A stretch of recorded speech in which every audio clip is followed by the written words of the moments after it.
Assalamualaikum warahmatullahi wabarakatuh. Pada kesempatan kali ini, saya akan menjelaskan mengenai topik Pancasila sebagai satu-satunya sumber hukum di Indonesia. Pengertian dasar Pancasila sebagai satu-satunya sumber hukum berarti bahwa seluruh peraturan perundang-undangan yang berlaku di Negara Kesatuan Republik Indonesia (NKRI) harus bersumber, berdasar, dan tidak boleh bertentangan dengan nilai-nilai luhur Pancasila. Ini ditegaskan dalam Pp MPRS No.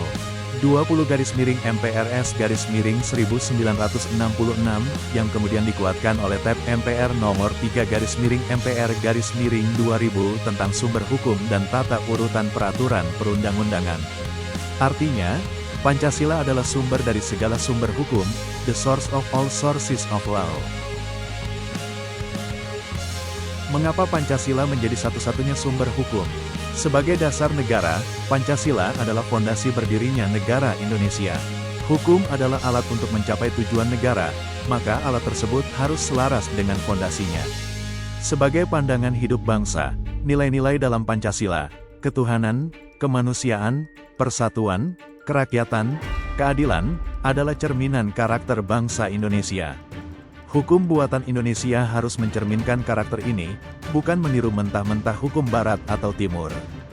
Hierarki hukum, dalam tata urutan hukum Indonesia, Pancasila berada di puncak di atas UUD 1945. Tidak ada hukum yang boleh lebih tinggi dari Pancasila. Penjabaran nilai Pancasila dalam hukum beserta contohnya. Setiap sila memiliki implikasi hukum yang nyata. Sila 1. Ketuhanan yang Maha Esa. Makna hukum, hukum harus menjamin kebebasan beragama dan menghormati nilai spiritual. Negara bukan negara agama, tapi negara sekuler yang anti-agama. Contoh, adanya pasal penistaan agama dalam KUHP, adanya pengadilan agama untuk umat Islam, serta jaminan hak beribadah dalam UU HAM. Sila 2. Kemanusiaan yang adil dan beradab. Makna hukum, hukum harus manusiawi, menjunjung tinggi HAM, dan tidak boleh bersifat kejam atau diskriminatif. Contoh, penghapusan hukuman fisik yang menyiksa, adanya perlindungan terhadap anak dan perempuan, UU Perlindungan Anak, serta prinsip praduga tak bersalah, presumption of innocence, dalam proses pidana.